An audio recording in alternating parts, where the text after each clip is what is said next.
why police keep stopping people for nothing at all, more than to get a lunch money?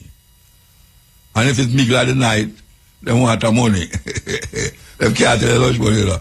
And if you give them a certain portion of money, they say, boy, I told you, you know, Muta, where you deal with. Eh? Why it stay that way there? No. The government did make some pronouncements last year and the year before last too, where a whole heap of things them are going to clamp down upon. I don't see them a clamp down upon none of them because it's prevalent right around the place. You see two people dead this morning or yesterday. It's a van man broke a line, you know, and go over on the right hand side of the road, you know, broke the line. And ram up an next one and kill two people. Some other people in the hospital. This is the Stepping Razor, the art of war. We're there with you. And next Thursday. And the sun is bright outside. Bright, bright, bright, bright. Yes. I hear up all the people them who I get through with some form of help to really relieve them of the stress and the pain and the agony and maybe brain damage and all them something there. We have a sister here in the day are going to talk about wellness and how maybe you can ease yourself from a lot of the pain that is caused by this woman named Melissa.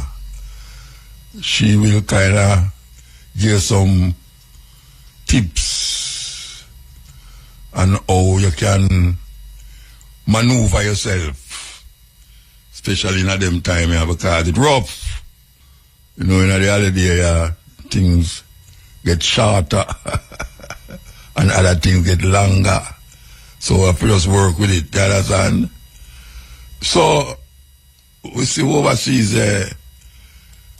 Donald Trump, army, turn pirate, because them take over one ship that carry Venezuelan oil. And that is just piracy. You know, when you dip on the sea and you travel in a one boat or ship and some man come and attack it, you'd have to call the man them pirate. And when them ask him, okay, so you get the ship, what you ever do with the oil? Him say, well, you might just keep it. Just like that, you might just keep the oil. Because really actually, this argument about Venezuela and Maduro and all these things is nothing but is the oil them want, because according to right here, Venezuela is the largest oil reserve. Big producer of oil. And it's long time them a try to get out this brother and can't get him out. Well, this man here is hell-bent and get him out because he have a large amount of, he have thousands of troops gather around the island.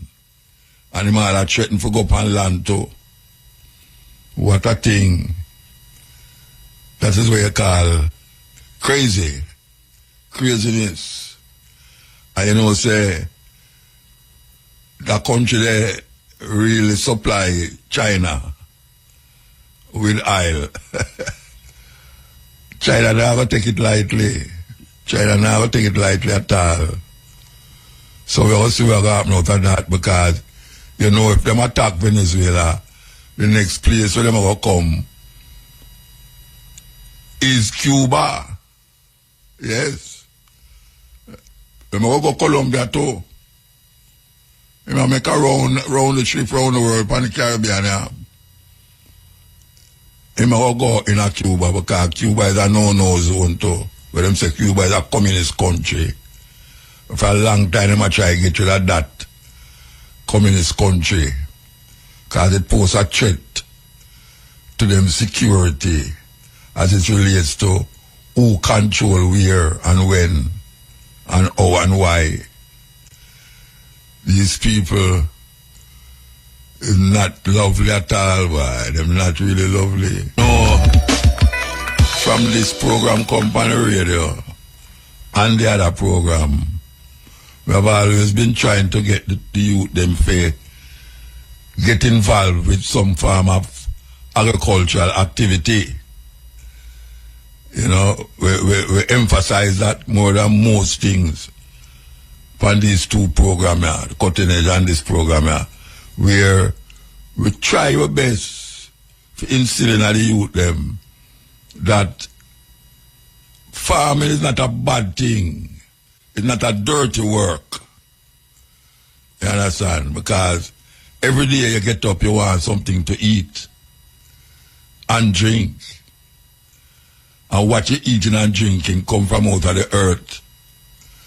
So, the reality of it is that you should be able to provide some form of food, not only for yourself, but for others. Yes, and you can't complain say you don't have no land. You can create the space for agricultural activity. Yes. No matter where you live, even at the garrison, even if the whole of your house, the whole of your yard is concrete out, we don't show you already what to do.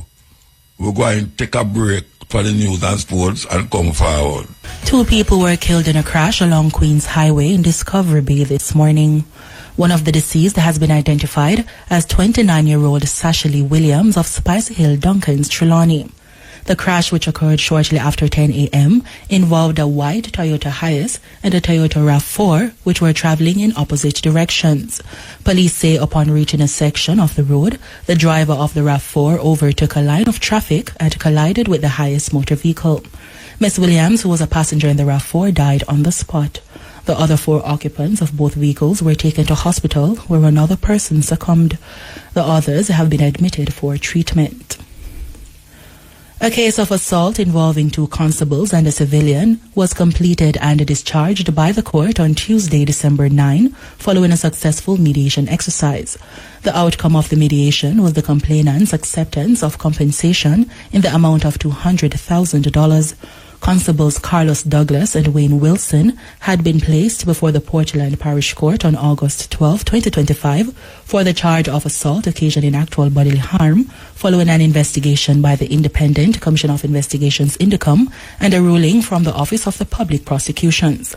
The incident occurred on November 23, 2024 during a spot check request by 3 officers along West Street in Portland. CCTV footage proved useful in the investigation as the video evidence corroborated the complainant's report of use of force against his person, which the officers omitted from their report of the incident. Subsequent to the successful mediation and confirmation of payment to the complainant, the Crown offered no evidence and the 2 police officers were formally found not guilty. In news overseas, the United States seized an oil tanker off the coast of Venezuela yesterday. White House Press Secretary Caroline Leavitt says the tanker is a sanctioned shadow vessel known for carrying black market sanctioned oil to the Iranian military. According to Leavitt, the U.S. intends to seize the tanker's oil, but adds that it's subject to a legal process. Venezuela's government has accused the U.S. of international piracy and says its objective has always been to seize Venezuelan oil without paying any compensation. U.S. President Donald Trump has ramped up his rhetoric against Venezuelan President Nicolas Maduro in recent months, accusing him of forcing criminals into the U.S. and facilitating drug smuggling, which Maduro denies. And finally, a Kenyan court has suspended the implementation of a landmark $2.5 billion health aid deal signed with the U.S. last week over data privacy concerns. It follows a case filed by a consumer rights lobby seeking to stop the alleged transfer and sharing of Kenya's personal data under the agreement. The interim ruling now bars Kenyan authorities from taking any step to put the deal into practice. Since the deal with Kenya, Donald Trump's administration has signed similar agreements with other African countries as it overhauls its foreign aid program. Under its new global health aid strategy, the U.S. prioritizes direct deals with governments rather than channeling funding through aid agencies. Yes, we're there with you. we just talk about what we have been on for years as it relates to planting food. Now, a whole heap of youth go into that. Them prefer sit down on the corner and smoke a spliff and have one cup in them and little bit of thing look like wee in there. And them chat pure foolishness. Sit down there on the corner. And a whole heap of them, them family have land, maybe not a big piece of land, but enough land we can make certain things go on for the family. But them do into that, them in a quick money, and all sort of liquor, and girls and all them something there. Now, why may I say this? We reach a serious point in Jamaica right now, as we can see, where food security should be the highest priority. Because everybody have to eat. Everybody. How much million people in Jamaica? 2.5 million, something like that. And nearer to 3. Every one of those people have to eat. Can you imagine if the people them who plant a breadfruit tree years before a whole heap were born, coconut tree did it for years, every time it come up, it drop coconut and it start to bear again, it drop more coconut, start bear again. And then we have other food, mango, not to mention mango and pear, where everybody loves so much. Most of the one them where they on the street I sell pear and mango. Never plant a mango tree yet. Never plant a pear tree yet. But them eat it every season. Why is it that the youth them tend not to want to deal with agriculture? Because they remember how them grandfather used to stay in a country. Them have on the water boat and them clothes look dirty with a donkey. And that don't look enticing to them. But them days they don't know.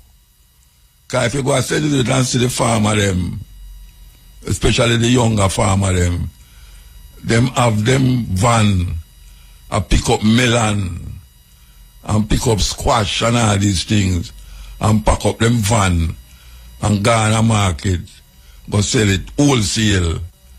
And in the night, they go party in the van with them girl. So them now miss nothing. But the majority of youth is the problem. And today we want to really talk to the youth them who just sit down on the corner. Them just sit down on the corner. Not doing nothing the whole day, harass people. Some of them claim say them have put people in a bus and grab on people luggage and even a whole woman them and go cross the road. And the woman them don't want that. Them want just walk go and take any bus them want. Them know why you all and pull them for going on the bus when you want them going on. That is a problem too. Sometimes it causes fight. Me see it all the while, you know. Sometimes it causes all fight.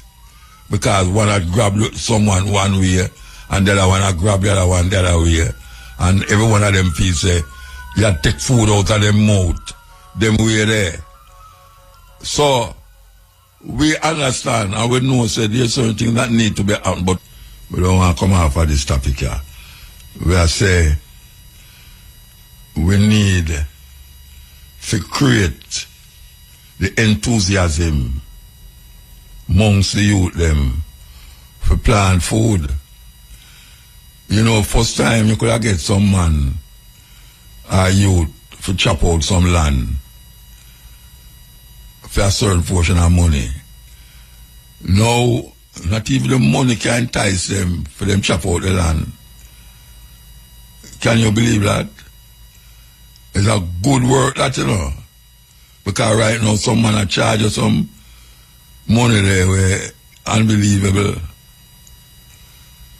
Unbelievable. But still can't get them to do it. And you pay them above the grade where them know say it's supposed to go far. But them can't do it. If you go up on a car and say, why you have a piece of land and chop out, you know, where I say. The first thing I want to tell you, say, boy, I'm busy, you know. Why they say you're busy? Where you busy at though? Sit down on the corner, a roll spliff, and I trouble the woman them where I pass. It's crazy. It's crazy. Really. No. Really and truly no. The government, I know they say anytime the government start to declare certain things, it happens for a couple of months and that's it. Remember the loud music from bus and all them something there? Or the conductor them will stand up on the door side and a swing. You remember them something there where them say them now go tolerate that zero tolerance? That done away with. That done away with. Loud music for especially the coaster bus them. Why you want to live, which part me live? When you hear a coaster bus a come down from Lawrence Tavern, you know, it's like stone love in the bus. A serious thing. It's like stone love in the bus. And it drive, and then near I get you know, the more you boom in the bus. And I know music like music, you know, where it's be fitting to one's ears. Where you can say, why make you go and listen to it, you know. It don't have no clue of musical sensibility at all. How come you know, you know, trust against them thing there again? The loud music on the bus. We know hear about that again. And it's still a go on. You go up the hill, and a man a drive behind in front of you, and when you see the carbon where come out in bus, you have to wind up the glass quick. Because if that going on your stomach continuously, you go up the hill, you go home sick. We know hear nobody, we know all them must stop and, hey, a serious thing, you know. All these policemen up on the road at daytime is stand up and use them cell phone and talk to woman, or them stop you and I tell you, say, boy, at lunchtime now. That's what them do. One to them are the supervisor where drive past and say them do them work and that. Sometimes you drive and a man just wave you down, and when you look, the police, them say, come over on the side there. And when you go up on the side, them don't want you for nothing, you know. Them a try to find something to tell you, say you did that do. And when really boil down to it, it's a lunch money, them a look. Lunch money. Warm to the law and order that we're supposed to have. Why police keep stopping people for nothing at all, more than to get a lunch money? And if it's middle of the night, they want the money. They can't tell the lunch money. You know. And if you give them a certain portion of money, they say, boy, I told you, you know, motor I deal with. Eh? Why it stay that way there? No. The government did make some pronouncements last year and the year before last too, where a whole heap of things them have a clamp down pan. I don't see them a clamp down pan, none of them, because it prevalent right around the place. You see two people dead this morning or yesterday. It's a van man broke a line, you know, and go up on the right hand side of the road, you know, broke the line. and ram up a next one and kill 2 people, some other people in the hospital, because I can't bother stay on the line.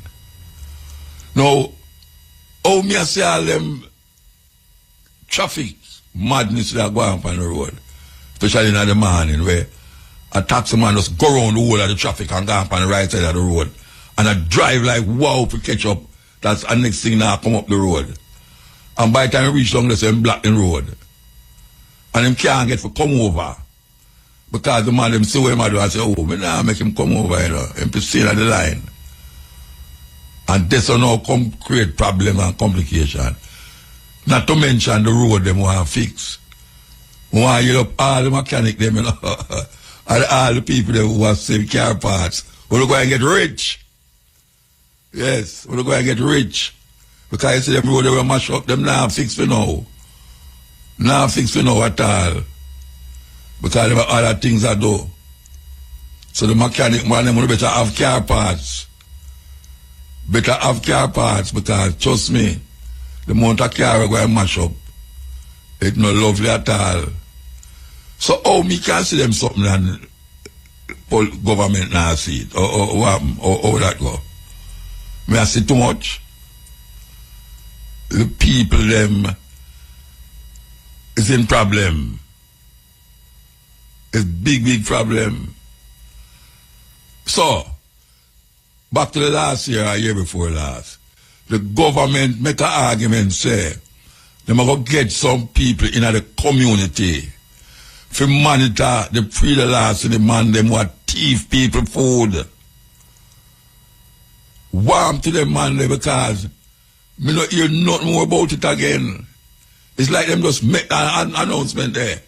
And everybody feels say, yeah, them going to get so that. Me leave that ball out say, them forget the man them who do this thing. Them forget a gun. Them need to give them a gun. Because them say them going to train them how to do certain things and this and this and that. We don't hear nothing more about that again. Meanwhile, back at home, the thief in the pre-last and them is the wickedest set of people them in Jamaica. Those men who watch your planting, watch your food, your vegetable them, watch your, which part you put your cow, and then little more, you wake up the next morning and you don't see it, your plant chop down, and more than likely him gone, somebody go sell it, and you go down and walk past and see it, and buy it, and your plant never sell you. It's a terrible thing. Why the government cannot maintain what them say?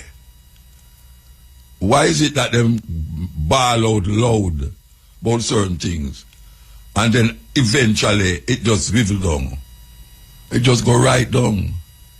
The traffic on the road, terrible. And part of it is because the road them want to fix. Part of it is because the road them want to fix because the hurricane come and we don't know, so them never did do the road them properly already. But now it worse. Because this hurricane has sink all hole. Me say, sometimes I go down the hill. And I know which part the hole them there though. I know which part the hole them, I know which part to slow down. Which part to swing over upon my right. Which if we go nearer to the left and all them something there. But when you come up back, it come like some new hole in the road. I said, but we remember that road, that hole there, where me little go down. How it reach us so. Boom, you're dropping it. Then the thing is that when you go up, you know, and the hole over your side, you know, you try to avoid and go up on the right hand side, and a man come along same time. And it's one hell. Because you have to maneuver and go back over your side, and one of your wheel and go boom in the hole. A hole we are dealing with, you know. Big hole. And no easy hole up on the road, them, you know. Every road, you know. We're not talking about just back a road business, you know, back road. No. Main road. Main road. When you know, say, sometimes you see the traffic slow down. And you say, we are going down there, so. Nothing now go down there. And people are maneuver around the whole them. You can't ball now, because them will say, them have bigger things to do in St. Elizabeth and Westmoreland, like say, the whole them in the road is not a big problem. Want to the garbage truck them. The garbage truck them not about again. You know, she say, too much garbage in the garbage bin them. By the no, Rasta. So, when them to them are going to have provost officers, they will have provost officers for monitor farms. They will get somebody reputable in the community and they will make them see over and try to prevent the bully of pre-larceny will take place. But I don't hear nothing more about it. I don't hear nothing more about this pre-larceny, these pre-larceny officers that is necessary and needed, especially in this time, yeah. Because the man them dip on the field them like they have for them ground. Like them get up 5 o'clock a morning and go home 5 o'clock a evening. They will go like that them do. Whether the man farm, him get up 5 in the morning and left there and go home 5 o'clock in the evening. And when him gone home now, them just sleeping like some little rat. Like some little rat, some little drunk crow. At least a drunk crow now hide sometime. But them go like them a rat. What is it that the government is doing when they make these arguments about them going to have monitors for pre-larcenies? What we're going to do? They're going to wait till a man decides he can't take it no longer and chop up a man. Because you have some farmer who do that, you know. So, see the boy, or lay wait him, you know. And when the boy come out, go boom, boom, boom, chop him up. We still go back to the farming something, you know. We still go back to it because it's necessary and important that we emphasize it. Because we can't talk about it too much. Some people might say, why you talk about the farming thing? Yes, we are talking about it. Because it seems as if the one them not get the understanding of what going on. Food have to eat. Therefore, if food have to eat, I mean say food have to plant. Yes. If food have to eat, food have to plant. And it needs somebody to plant it. Anyway there. People are talking about St. Elizabeth, St. Elizabeth mash up there. You know how much land all over Jamaica we need for plant out. And then they talk about government land. Oh, government have land. Where government get land from?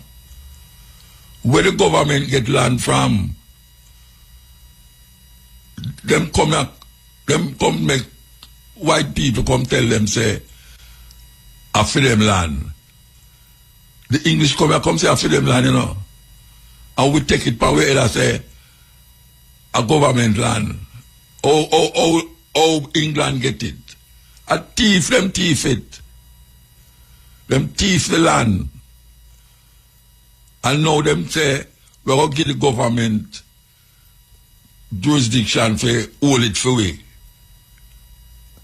And them now start to put money upon it and tax it and all them something and I say, you can't go upon it. The people them, are the people them land, and the government land. People say government land, government get which part of the government get land from? Some of them just go in a politics the other day, how them get land. They never bite, they never bid feet or nothing. Them just have the land there, a waste. Years you see the land there, and the land nobody had it. And as you go up on the land, so somebody will tell you, say, boy, you have to come off of the land because of government land. Then who are the government? Oh, them tell you, say, are the people of the government. Then you want land for build house, you want land for plant food, and you can't get the land because they must say, no paper. Which part England get paper from? To say them own the land. That them can now pass it on to the government and the government can't say you have to go pay all taxes for it. We're telling you about this guest over have here. Her name is Paula Herlock, wellness specialist. And it says here, her journey of healing through meditation, movement, conscious food, and ancestral wisdom during the pandemic has shaped her mission to make holistic wellness accessible for all. Through retreats, talks, and coaching, Paula empowers communities to prevent and reverse lifestyle illnesses by returning to natural, traditional way of living. And she's a very good friend of mine. Good afternoon, Paula. Thank you for having me this evening here. Why, you don't know, I feel good for no say upon the program the other day, trust me. I am so happy to be here, and big up all the listeners listening to Consciousness right through the afternoon. It's a beautiful thing. Thank you for what you do. All right. So, I can tell you, the genesis of this is because we was having a conversation, a podcast really. Yes. And the sister, last week we had her, Lataya. Yes. And she was talking about the seedlings that she did, and trust me, the line them never stop.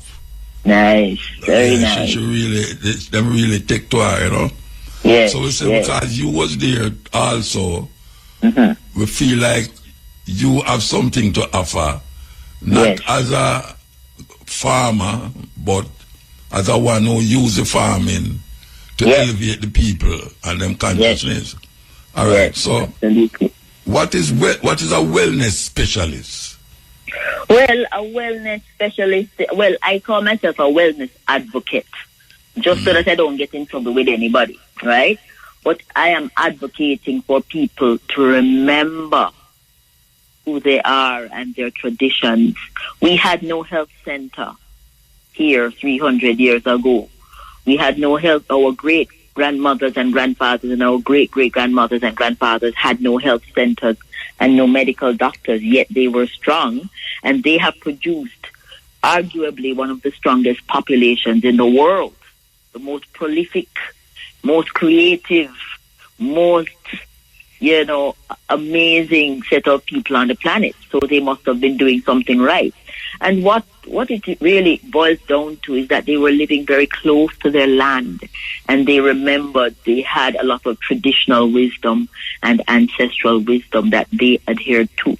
For example, everybody in Jamaica knows growing up that they had to take bitters during the summer. Yes. Yeah? Yes. And then when them finish grow up now, them stop take bitters. What do you think will happen? If you're not getting rid of the parasites in your body, then those parasites now grow into illnesses, and this is why we call them lifestyle diseases, because it's because of this modern lifestyle, eating processed food, going to work 9 to 5, being under pressure, and not spending time in nature, that causes diseases. All right. So the bitters, what we are talking, I can mention Cersei is one of the main bitters everybody know. Tansy, I don't know if you know Tansy. No, I don't know Tansy. It's more bitter than Cersei. Oh, and then you have what we call single Bible, which is aloe vera. Yes, all of those things. Those things was something where we usually get. Yes. Why you think, well, you said it already, still, but there's almost like a reluctance to deal with this. Yeah, but even from what they call medical doctor, them feel that these things don't have no use in a modern society. Well, the beautiful thing now is that science is actually starting to look at these traditional remedies and see what the chemical constituents are that are causing all these wonderful healing properties. All the aloe vera has some compounds in them that are capable of healing the whole of the mucous membrane of your stomach, your entire gut, your skin, all of those things, yeah? Nobody had any science to do any laboratory testing back in our great grandfather days, but they knew. They knew.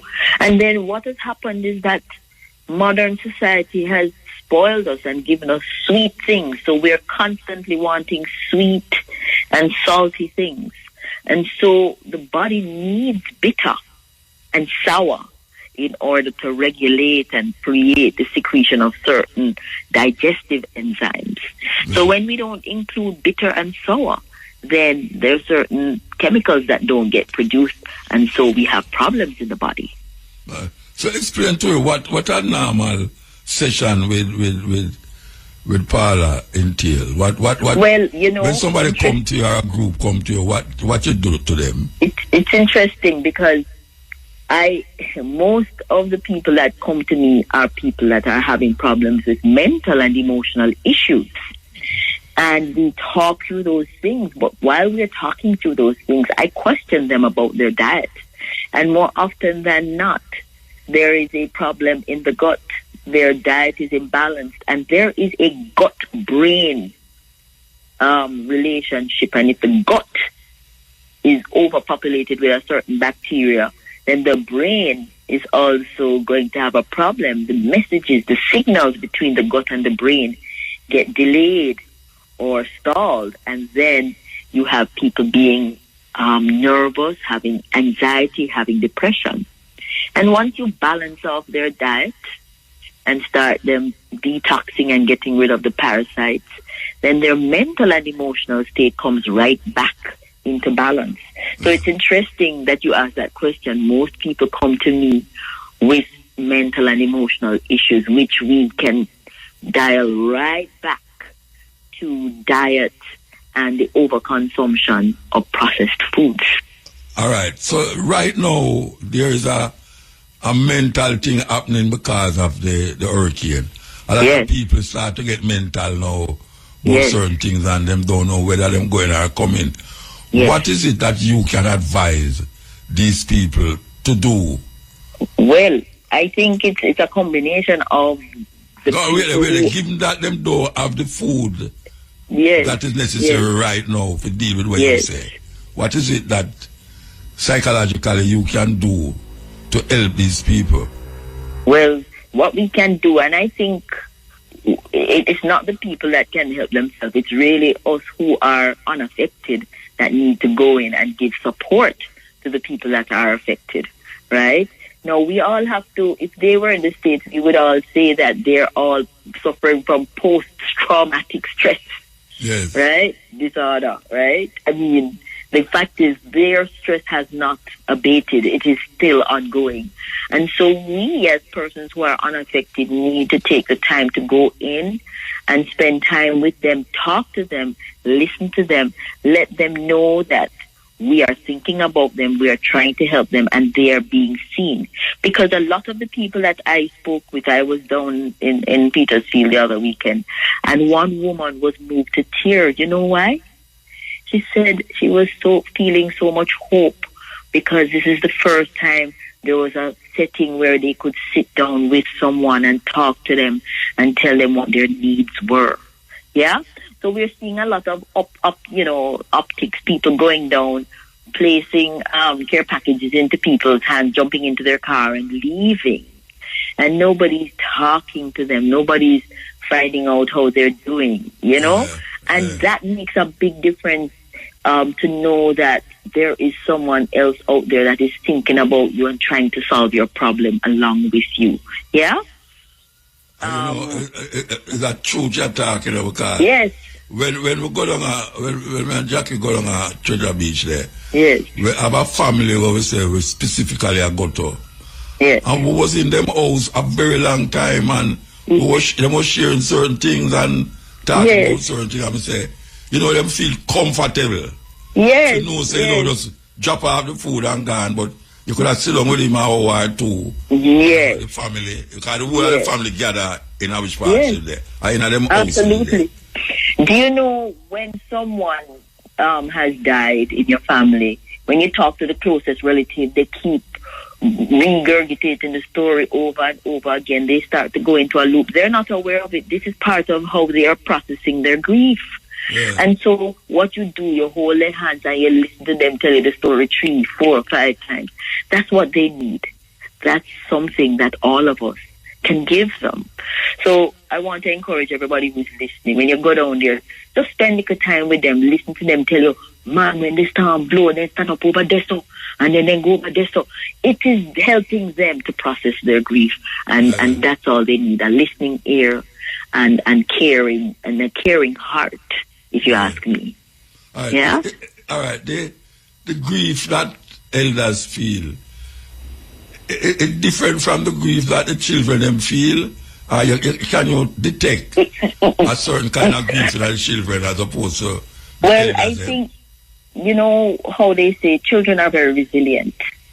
So because they have greater mobility, they will hop, skip and jump, and they will go and play over there. That's where they will jump up and down on the step, because that's where the step used to be before, because that was their house. And they play and they're processing in their way. Yeah, their own small way. Right? We need to pay attention to them too. Yeah? And make sure that we're caring for their whereabouts, because remember, everything is just open now. Right? So we have to look out for the predators. And then now the older people, they're not as mobile. Some of them are bedridden. Some of them have mobility issues. And so they are worried about where their next meal is going to come from, where they're going to sleep, who will change them because they can't go to the bathroom, if they have enough diapers, little things like that. So it really takes a community. And I will say this, Muta, you know, as bad as we say Hurricane Melissa is, you know what Hurricane Melissa bring with? Community. Nearer to each other. Yes, everybody lock up in them house, having their own life. Now everybody is out and everybody is looking out for each other. Yeah, and this is a beautiful thing. To talk over the phone and ignore the one who's beside you. Yes, that is what has been happening. So everybody is brought back to being present with the ones that are beside them, around them. You know, someone, Donisha, who is down in Petersfield, they were delivering free gas cylinders to a particular community. And everybody was afraid to go into that community because it's dangerous. And they went in despite the caution. And when they went in and they explained to somebody, then everybody started jump around and help them to unload the gas cylinders. And a lady took her one side and said to her, the first time I ever see them two they talk, you know. You know what I mean? So it leveled the playing field. Suddenly everybody had no roof. Everybody house broke away. And so everybody is understanding. And another thing that I realized, that everybody is at peace with what has happened. They are not feeling like victims. They, you know, if you ask them what happened, they say, my house mash up. Yeah, I have no roof, everything gone. And it's a matter of a fact thing. And that is what I love about Jamaican people and especially rural folk. They don't stress out the same way that town folk do. And I'm very glad. Because town folk are more to lose. Exactly that. And also, rural folk are actually closer to nature. And nature has the ability to regulate your nervous system. So if you're able to be out walking on the real ground with grass and tree and bush beside you, you are a different person than somebody who have concrete above, below, and to the side and all around. Yeah? So another good thing about this whole event is that it put people right back into nature, because nature is a healing modality. That's one of the things that Wellness Experience Jamaica has been promoting, that nature is actually a healing modality. All right. When you say promote it, explain to the people what you do. When you know, we in Jamaica not so bad, but you see, for people who are abroad, they don't realize that a trip to the river is therapeutic. Just sitting, the sound of the water is therapeutic. It does something to synchronize the left and the right hemisphere. Right? Rain falling on your rooftop. Oh, stop. That is also therapeutic. You know how many people in foreign never hear rain fall upon their rooftop yet? Because I'm not zinc out. Thank you. Thank you. Yeah? So simple things like that. Going to the beach once a week. That water is very similar to the chemical composition of blood. Right? So when you are in the seawater, you're getting minerals going in through the skin. Yeah? Wait. Step back a little. When you say the therapeutic in terms of blood and water, explain that. It having sodium, it having chloride, it having magnesium, it having all of these elements, what we call the elements on the periodic table.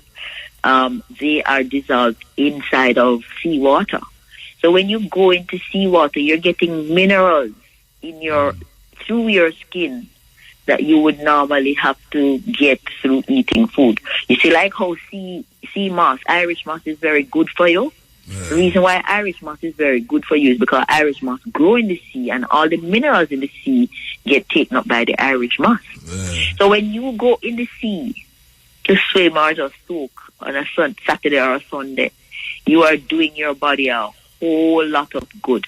And not only are you doing your body a lot of good, we all have an energy field, what we call your aura.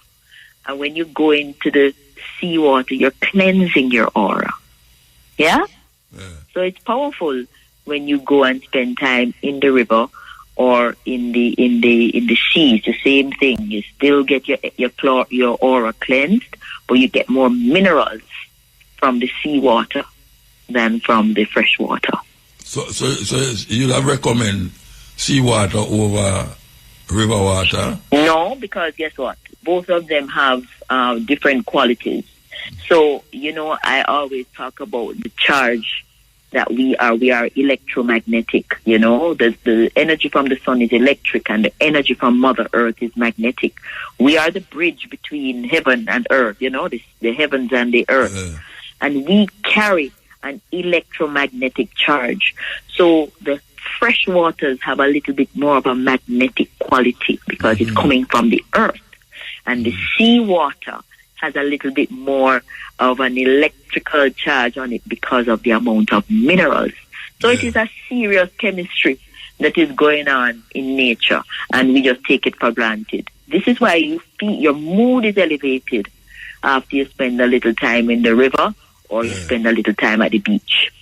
Where I say, Paula, is that when I used to live in the bush, yes, and monks are holy for Rasta, yes, even though them never have the words where you have, yes, but it's a similar thing them used to mention, Of course. Them say the same thing them where you are talking about the connection between the river and the sea, and to say air itself and the food and thing. Yes. Give you a perspective where you come in a town, man, people are wonder if I'm mad, you get mad. Yeah, we get vexed. We're on the road driving, we want to tell everybody about them parts. We stand up in a bank line, we want to cut off the person in front of we behind we. We vex, we cut off security, we cut off everybody. It's because we're disconnected from nature, right? And we're not eating enough natural food. And so our liver is toxic. You see, when your liver toxic, you're bad-tempered, you talk loud and you make noise. Yeah, that's true. You're angry all the time. That's true. Yeah? That's true. So you see, when you drink your bitter herbs now, you cleanse and detox the liver, and your temperament change. Yeah? Yeah? Yeah. I can ask you something now. Yes. When you have a session, a group session, yes, tell me what you got through. First, how you start the session, really? We start the session always with breath work, because the breath is the foundation of our life. Yeah. And modern life and rush and haste and deadlines and schedules make us breathe shallow. And when we breathe shallow, we don't have enough oxygenation of our blood or our brain. So we always start off our sessions with deep breathing and relaxation. Intentional relaxation.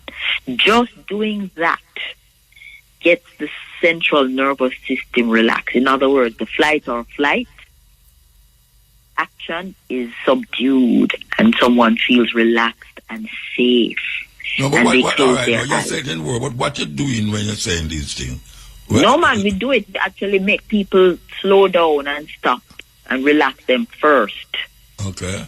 And then we go into whatever we need to go into, whether we're talking about food and the benefits of drinking teas to get the body ready in the morning. You know, in Jamaica, we drink bush tea from morning till night. In America, everybody drink a glass of orange juice. Or coffee. Or coffee, right? What does coffee do? It creates an adrenaline rush. Yeah? Oh, yeah? But their nervous system is shut all the time. They're constantly in fight or flight. I never drink coffee yet, but I don't know why. It's not, it is a phenomenon that is meant to dehydrate you and overstimulate you. It's not good for the body, right? Tea that we drink in Jamaica has less of the caffeine in it, so it does a lot more to soothe us. So we drink mint tea and we drink lemongrass and we drink blue vervain. Those things, and soursop leaf, those things are calming and nourishing for the nervous system. So let me tell you something. You see, our great-grandfather and grandfather and them, they knew what they were doing. They were never trying to overstimulate. They were always trying to calm the nervous system. And so that is what we do when we do our retreats. First thing that everybody get tea, detox tea that they start taking from the moment them arrive. Them take it in the night and them take it in the morning. It's bitters and it's herbs that cleanse the blood, detox the liver, right? Detox the lungs, right? And so by the time you finish with that detox blend of teas, you're seeing the world totally different. You're calm. You relax. Some people, them don't even know what it's like to relax. Them can't sleep. Them have to take medication to go sleep. Them have to take medication to wake up. Right? Yeah, true. Yeah. So those are the kinds of people that will come to my retreat from the U.S. You know? Jamaicans are wiser than they think. They have so much. Let me segue a little. Yes. We were talking about our project, but the physical thing now, helping the roof, the house. Yes. They have some call it. Yes, collaboration. Right. So the whole idea of that project, it's what we call sustainable hurricane relief for the victims between Westmoreland and St. Elizabeth. The whole idea is to, as quickly as possible, try to create as much housing solutions, power solutions, and food security solutions. So our desire, is to, right here in the month of December, get as many people, into a container home as possible. Now, the container homes are not cheap, right? But what we feel is that it would be a start.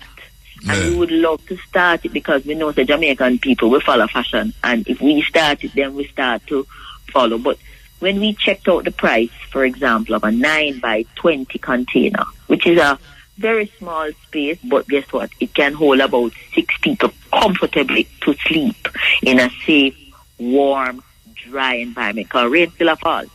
I don't cut you. Jackie, we move a mattress. Yes. Right? Fairly new mattress. And someone.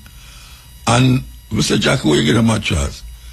She said she get a family. So I said, you get a family. She said, you like no say 3 people sleep on the mattress. Yes, sir. And it's not a double bed mattress. Yes. So 3 people sleep on one mattress. So you can imagine 9 by 20, you know how much people going to fit in it. No, we want to promote dignity. We don't want to put people in the cramped situations, right? But our main concern is the elderly, the children, and the women. Yeah, you see the man them can't sleep on ground, little, and can't sleep on sheet and I saw the treat man all the while, man. I saw the treat man. Man back broad and man back. That's how we are say. And that's it. You saw the see it. So what we want to do is we want to see if we can get 10 containers given out during the month of December. And everybody asked me the same question: how you going to decide who going to get the containers? Well, let me tell you something. Right now, we have a little bit of a crisis going on at the Petersfield High School, where there are 185 people that are going to be turned out because the school needs to reopen in January. We can't come. Right? But what it is that our responsibility as citizens. You notice I don't say nothing about government. Government knows their responsibility. But we as citizens, these are our brothers and sisters. We are brothers keepers. If we don't see government moving fast enough, we can get together.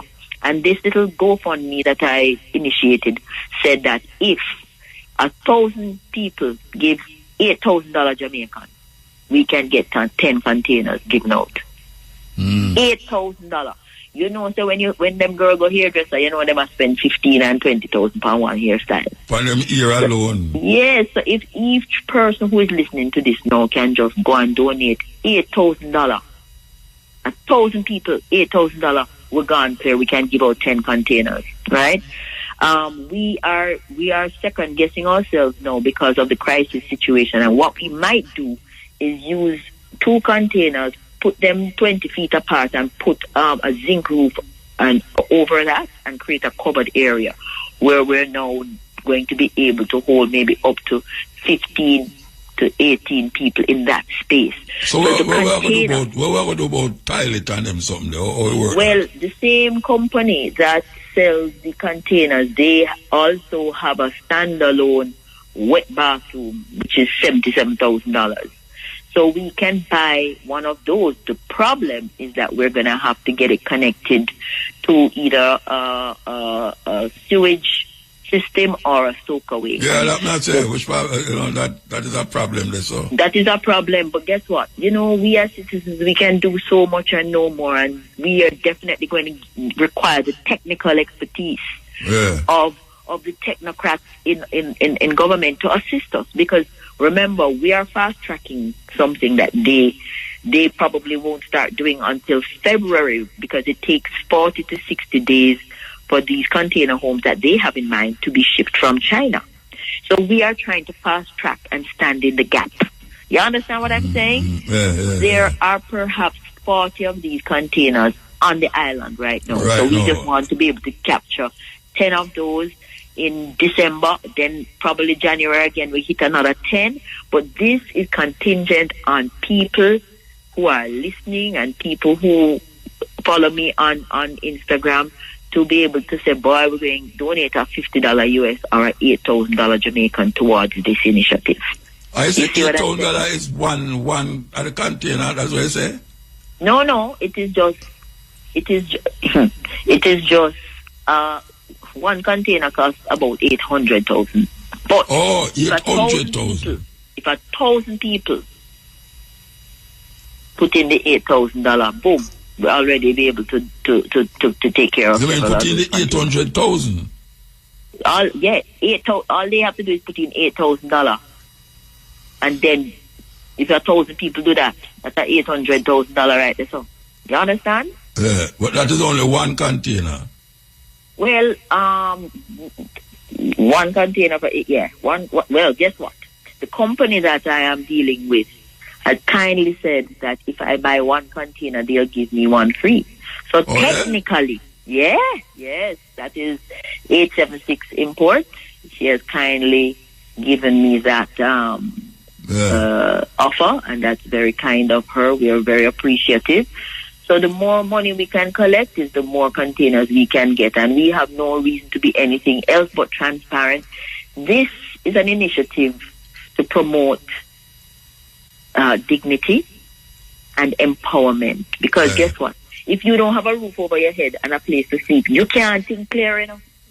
You can't figure out how you're going to get yourself back on your feet. You see, if you have a bed to sleep in and a roof over your head, you can say, all right, now we need to go at the wholesale and see if we can buy some things and sell them over Christmas. You understand? So what we are trying to do is protect the nervous system of our brothers and sisters by helping them to put back a roof over their head. Now, there are other initiatives that are actually repairing roofs, right? But that's not my area of expertise. To me, the most quick way to get roof over people's heads right now is to drop these containers. Because you know what is happening, Uta? Yeah. People are saying, all right, let me donate some piece of wood and some ply and some zinc. And by the time the people then wake up tomorrow morning, everything gone. People then thief the zinc gone sell it. The people then thief the ply. Terrible. Yeah. So until things stabilize a little, we feel as if the container homes, and I'm not looking at a container as a home, I'm looking at the container as a nucleus. That is the starting point. You can build to the left, you can put on a room to the left, put on a room to the right, put on a room to the back. Yeah? All right. We have to move now. We have to move. Yes. We have to move. Give thanks to the time. Yes, and people can find me on Instagram, Paula Herlock, and they'll be able to see the GoFundMe there and just contribute to the GoFundMe. All right, yeah? Thanks, sister. Yes, Paula. Thank you so much for having me. All right.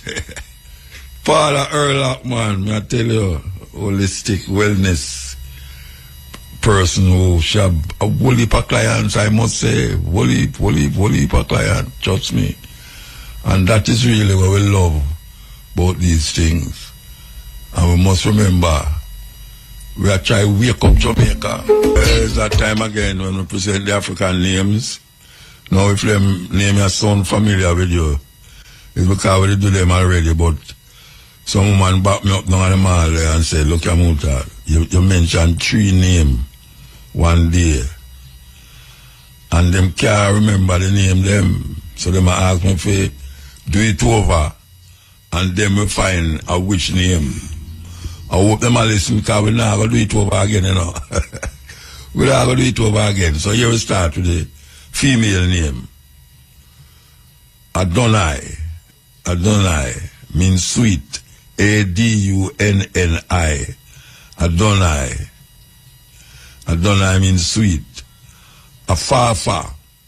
Afafa. A-F-A-A-F-A. Afafa means virtue. Virtue. Afifa. Afifa. A-F-I-F-A. Afifa means virtuous. Virtuous. And Akenke. Akenke. A-K-E-N-K-E. Akenke means precious daughter. So that's Adonai. A-D-U-N-N-I means sweet. Afafa. A-F-A-A-F-A. Afafa means virtue. Afifa. A-F-I-F-A. Afifa means virtuous. And Akenke means precious daughter. Male names. Akile. Akile. A-K-I-L-I. Akile. Akile means born strong. Amar. A-M-A-R. Amar means long life. Amadi. Amadi. A-M-A-D-I. Amadi means one who stand tall. And Arifa. Arifa. A-R-I-F-A. Arifa means knowledgeable. Knowledgeable. So that's Akile. A-K-I-L-I. Akile means born strong. Amar. A-M-A-R means long life. Amadi. A-M-A-D-I. Amadi means one who stands tall. And Arifa. A-R-I-F-A. Arifa means knowledgeable. And now the details. A somber mood hangs over the Spice Hill community in Duncan's Trelawney after 2 residents perished in a motor vehicle crash along Queens Highway in Discovery Bay, St. Anne this morning. Dead are 29-year-old medical professional Sashley Williams and her boyfriend Dale Robert Williams. The couple leaves behind a 3-year-old daughter. Reports are that shortly after 10 a.m., Mr. Williams was driving a RAV4 with Miss Williams as a passenger when, upon reaching a section of the road, he overtook a line of traffic and collided with a highest motor vehicle which was being driven in the opposite direction. The couple and the 3 occupants from the highest were taken to hospital where Mr. and Miss Williams died. The others have been admitted for treatment. Mr. Williams' uncle Dean told RFM News that the family is not coping well. He said their 3-year-old daughter is unaware of the tragedy and is expecting them to return home. He noted that Miss Williams would have turned 30 next Friday, December 19. Body breakdown, try to take a pressure pill and some water. And I say stick and with the excess of boy stick and might be, make it and then doctor tell us to go and such. But it was sudden, he just left the yard and then I go there and come back. Just leave her with that and his sister. Dean, uncle of crash victim Ashley Williams. Meantime, Sian Lawrence, who worked with Miss Williams at hospital in St. James, described her as a wonderful person. Ashley was a nice girl, nice, God-fearing girl. She always smiling, always upbeat. When I see her, you see her smile. First thing that you see when I see her, Every time I see her, I said to her, where's the pretty baby that you have? She always like, say I'm alright though. He really shook hospital. I'm not going to lie.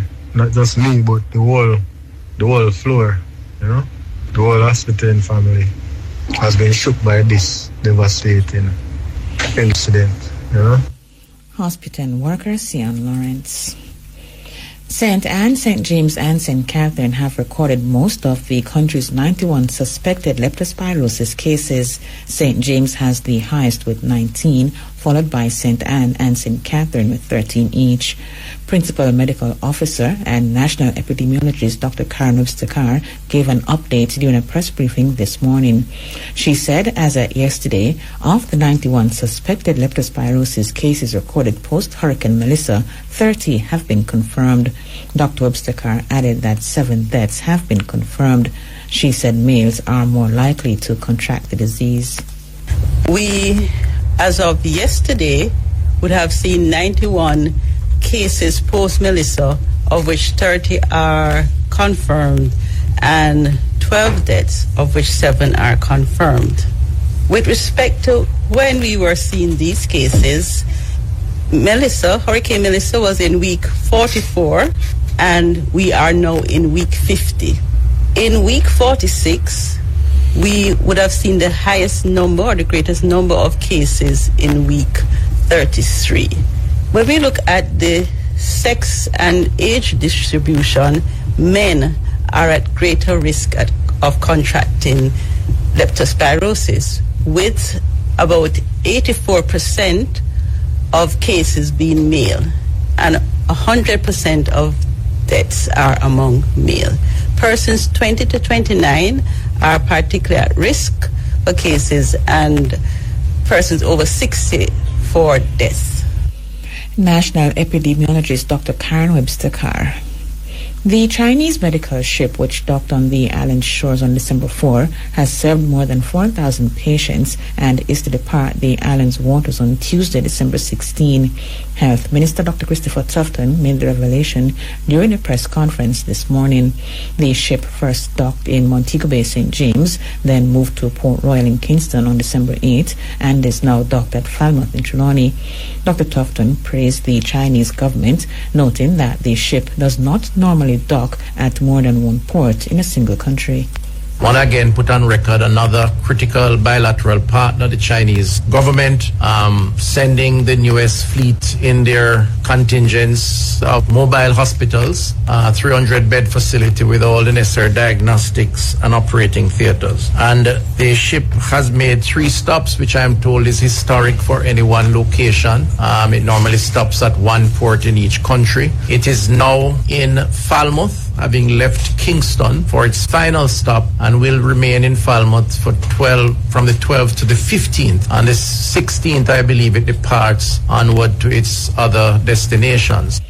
He said so far over 400 surgeries have been completed. It's been historic too because of the numbers of persons that it has seen, bringing much relief to Jamaicans across the 3 geographic locations. The ship catered to patients of the health centers and hospitals in the western region over the 3 days, with close to 2,000 patients seen and some 277 surgeries completed. The ship just concluded its 3-day stop in Kingston where it saw some 2,766 patients and completed some 206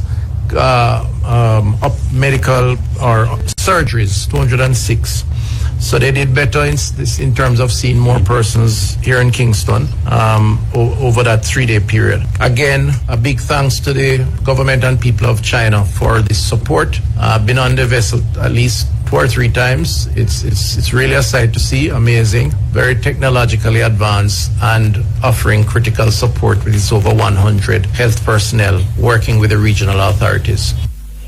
And plans are on the way to relocate the field hospital from the Black River High School to the Black River Hospital grounds in St. Elizabeth. The field hospital was deployed last month to provide extensive medical services and support to the local healthcare infrastructure in the aftermath of Hurricane Melissa. Speaking at the press conference, Dr. Tufton said the intention is to consolidate services now that the Black River facility has been cleaned and restored. He said the relocation is expected to be completed by next week. The move we hope to be completed by December 14th. And the intention here is to consolidate services, given that the Black River facility is now cleaned up. Some services are going to be restored there, given the work that is taking place. And the staff are better able to coordinate the management of patient care at the same geographic location. That, we believe, is the best approach. We are in the process of training our local team, working with the JDF for that relocation, but also for maintenance of the equipment and the facility itself, which is a very complex facility, having several services, oxygen generator, desalination plant, and other things. And so there is a transfer of knowledge that is taking place now, which is a positive thing. Health Minister Dr. Christopher Tufton. The government is reminding citizens that an official damage assessment is required for persons to benefit from Hurricane Melissa housing repair and reconstruction grant assistance. Teams from the Ministry of Labour and Social Security are conducting assessments in the affected parishes, and citizens are being encouraged to cooperate with them. Citizens are also being encouraged to self-report damage to their homes via the ministry's website if assessors did not visit them.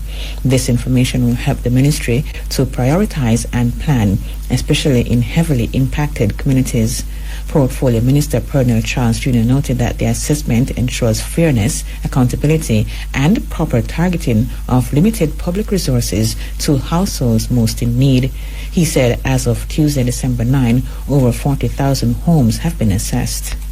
We have recorded 40,144 household damage assessments completed. We have 544 assessors trained and operating on our platform, and we anticipate to double that amount. Cabinet has approved now the scaling up of household damage assessment submission that was made recently, which will see us having the ministry's integrated assessment acceleration strategy supported by ministries, departments and agencies that have field capacity to assist us in completing the remaining household damage assessments. Charles Jr. said the ministry, in collaboration with its partners, will be accelerating the national damage assessment exercise in the coming weeks. We need to expand the numbers of assessors so that in total we can have at least assessments being done by what would be an approximate of 600 persons throughout the weeks. And that will give us a scaling up to take us to the 150,000 assessments that we need done by end of January. That said, we are now negotiating additional support.